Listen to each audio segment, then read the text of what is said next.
तर्क में शिव नहीं।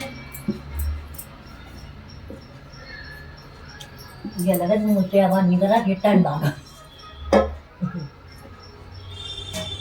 हम सोच रहे थे यार ये भारी उठाए तो हम बाला छूट जाएगी, तो कपड़ा उतार के बैठे। माता पार्वती जी जब भगवान शिव को पायल लचाने बैठे, कोई कपड़ा नहीं मतलब ही नहीं, इसी देर में भर गई विवाह करने के लिए नीचे नीचे ऊपर इधर से उधर चल जाए।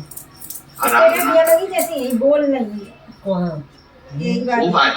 माता पार्वती को तब तो वे डो रहे थे। पार्वती तुम ये लाओ जो कपड़ा नहीं ले गए लाओ उधर ना वो हमने कहीं दो दिन साधना में लगी हुई और शिव साधना से तुम्हें मिलेगा क्या? क्या प्राप्त होगा शिव साधना? किस लिए कर रही हो तुम पार्वती? किसी अन्य देवता की अगर तुम साधना करती तो वो प्रकट हो जाते, पर शंकर भगवान को तुम प्रकट करने का अगर प्रयास कर रही हो तो शिव प्रसन्न नहीं होने वाले, शंकर प्रकट नहीं होने वाले, प्रकट नहीं होंगे। कथा के प्रारंभ में कहा था तर्क देने वाला आपको भगवान शंभु शंभु, तर्क देने वाला भगवान से आपको पर विश्वास करने वाला,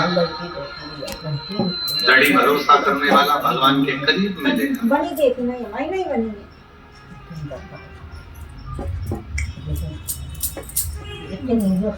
शिव के नजदीक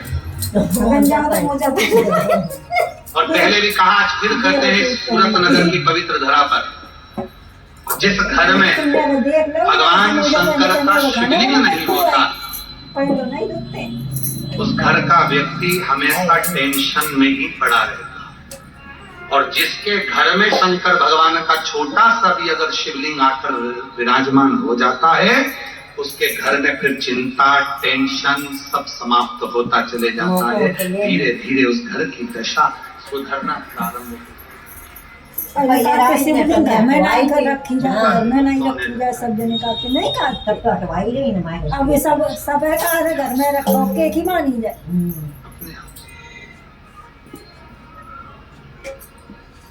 इसलिए मेरी बहनों, मेरी जीजियों, जीजाओं, मेरी बेटियों, मेरे बेटाओं, मेरे बुजुर्ग माँ बाप, आप सभी से निवेदन करूं, प्रार्थना करूं कि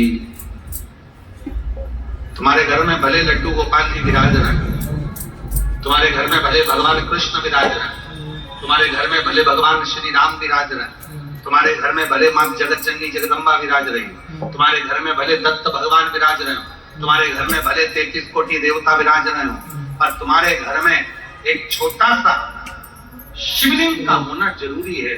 क्यों? मंदिर जाएंगे, हो सकता है मंदिर में कोई शंकर भगवान को छूने ना दे, हो सकता है मंदिर में कोई जल चढ़ाने ना दे, हो सकता है मंदिर में कोई शंकर जी के मंदिर में प्रवेश ना दे, हो सकता है शंकर के शिवलिंग का स्पर्श ना करने दे।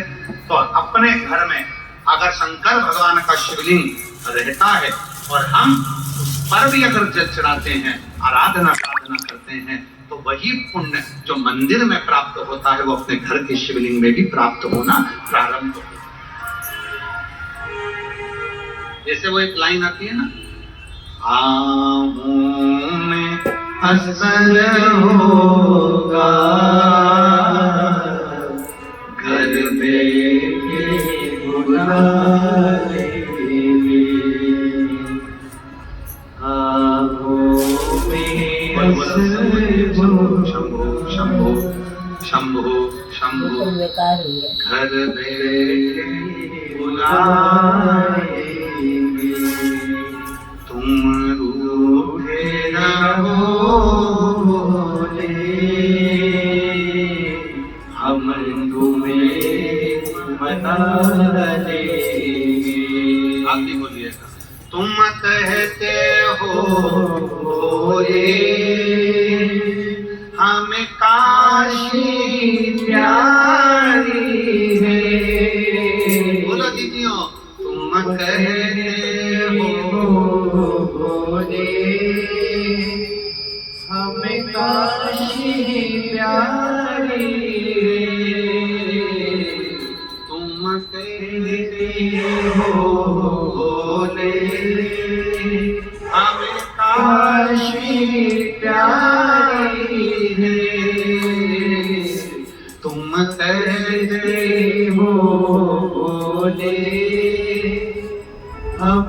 काशी प्यारी एक बार आना हो, काशी बना देंगे एक बार तो आ जाओ, काशी भी बना देंगे। तुम रूठे रहोगे, हम तुम्हें मना देंगे। तुम रूठे रहोगे, हम तुम्हें मना देंगे। जब शंकर भगवान का शिवलिंग, जब भगवान शंकर का शिवलिंग हमारे घर के अंदर पहुंच जाता है तो हमारा घर स्वयं पवित्र ज्योतिर्लिंग का मंदिर बन जाता है। पवित्र ज्योतिर्लिंग। शंभो, आप उनको लेकर आएंगे तो शिवलिंग का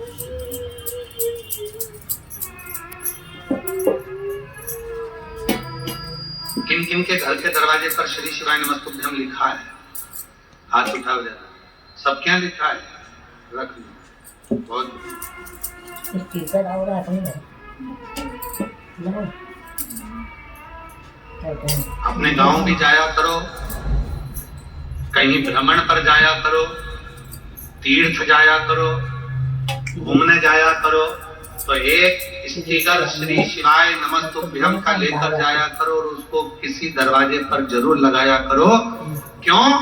अगर उस स्थान पर 50 लोग भी अगर श्री शिवाय नमस्तुभ्यम को मात्र पढ़ लेते हैं तो उनके पढ़ने का भी पुण्य हमारे खाते में चले जाता है और हमारा जीवन सार्थक हो जाता है। हमारा जीवन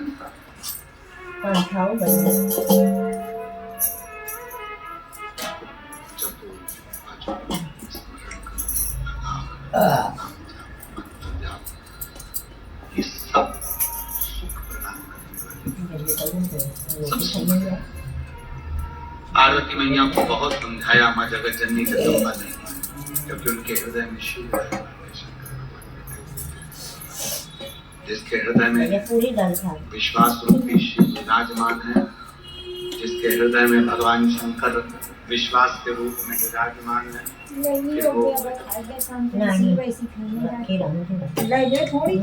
आखिरी में हुआ क्या कि माँ जगत जननी जगदम्बा पार्वती जी शिव पर इतनी विश्वास कर केंद्रित हो गई, इतना विश्वास कर केंद्रित हो गई कि उन्होंने भोजन का भी त्याग कर दिया।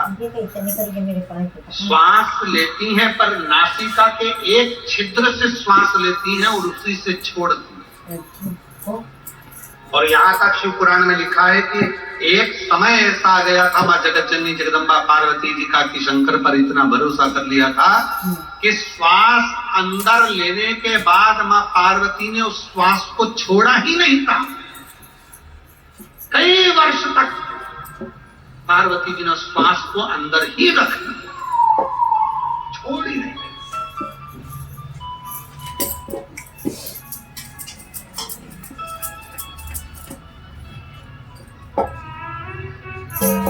श्वास छूटी है, श्वास छूटी।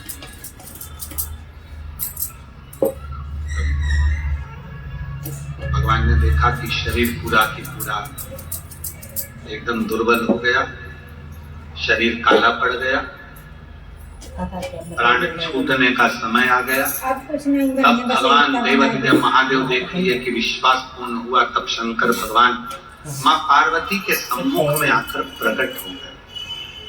क्या चाहती हो पार्वती? पार्वती जी कहती हैं केवल आपसे विवाह करना है।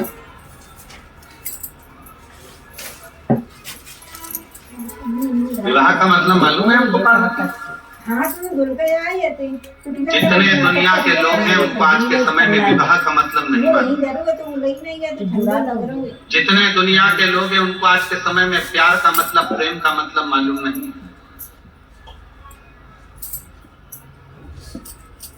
प्यार का मतलब केवल ये नहीं होता कि शरीर को देखा जाए, सुंदरता देखी जाए, स्वरूप देखा जाए और अपना मन उसमें लग जाए। इसको प्यार और इसको प्रेम नहीं कर सकते।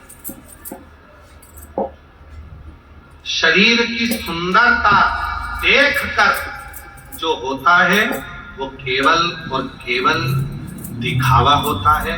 इसको दुनिया की भाषा में लोग प्यार कहते हैं, पर शिव महापुराण की भाषा में इसको प्यार नहीं कहा गया। शिव महापुराण की भाषा में प्यार किसको कहा गया कि शरीर की सुंदरता से नहीं, मन जिसका निर्मल है, भले दिखने में सुंदर ना हो पर हृदय सुंदर होना चाहिए, भाव सुंदर होना चाहिए, उसको प्रेम प्यार की गणना,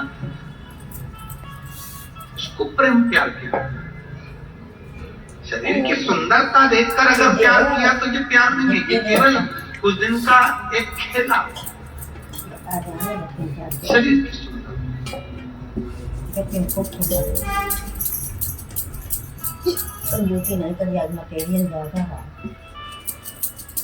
उसको केवल थोड़े दिन का मोह का सत्य,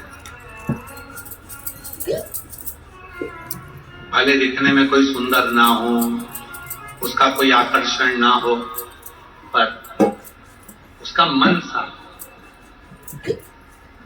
वो कितनी सुंदर एक लाइन आती है, पराए दर्द को अपनाए उसे इंसान के देगी, पराए दर्द को अपनाए उसे इंसान कहते। जो दूसरे के दर्द को देखकर, दूसरे के दुख को देखकर, दूसरे की तकलीफ को देखकर, दूसरे के कष्ट को देखकर जो दुखी हो जाता है, शंभो शंभो शंभो शंभो। दूसरे के दर्द को देखकर, दूसरे के दुख को देखकर, दूसरे की तकलीफ को देखकर जो दुखी हो जाता है, समझ लेना उसके बराबर दुनिया में कोई श्रेष्ठ नहीं हो सकता।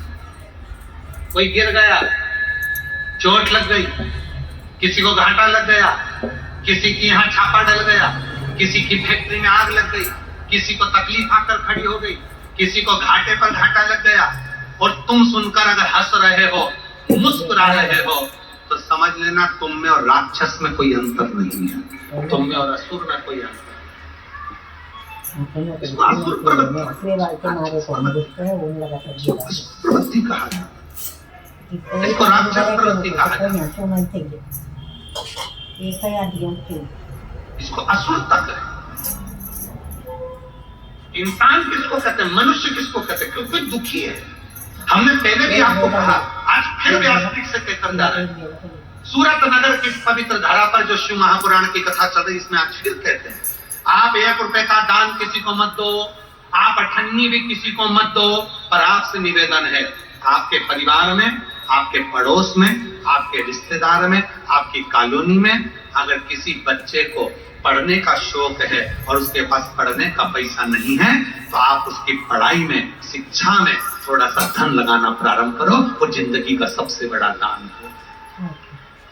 आप 1 रुपया किसी को दान मत दो, आप चवन्नी किसी को मत दीजिए। अगर आपकी कॉलोनी में, आपके परिवार में, आपकी सोसाइटी में, आपके मोहल्ले में कोई बहुत बीमार है, उसके पास धन नहीं है, दवाई का पैसा नहीं है, उसकी अच्छी चिकित्सा करवा दीजिए। उससे अच्छा कोई दान नहीं हो सकता, उससे अच्छा कोई दान नहीं हो।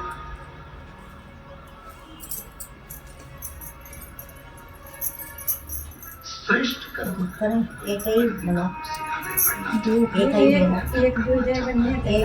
पढ़ना चाहता है, विद्या अध्ययन करना चाहता है, उसके मन में है कि मुझे पढ़ना है, बहुत नाम रोशन करना है, पर मेरे पास धन नहीं, उसको पढ़ा। शिव पुराण कहती है तुम्हारे बेटे को पढ़ा कर देखना और एक बार पड़ोसी या कोई गरीब बड़े के बेटे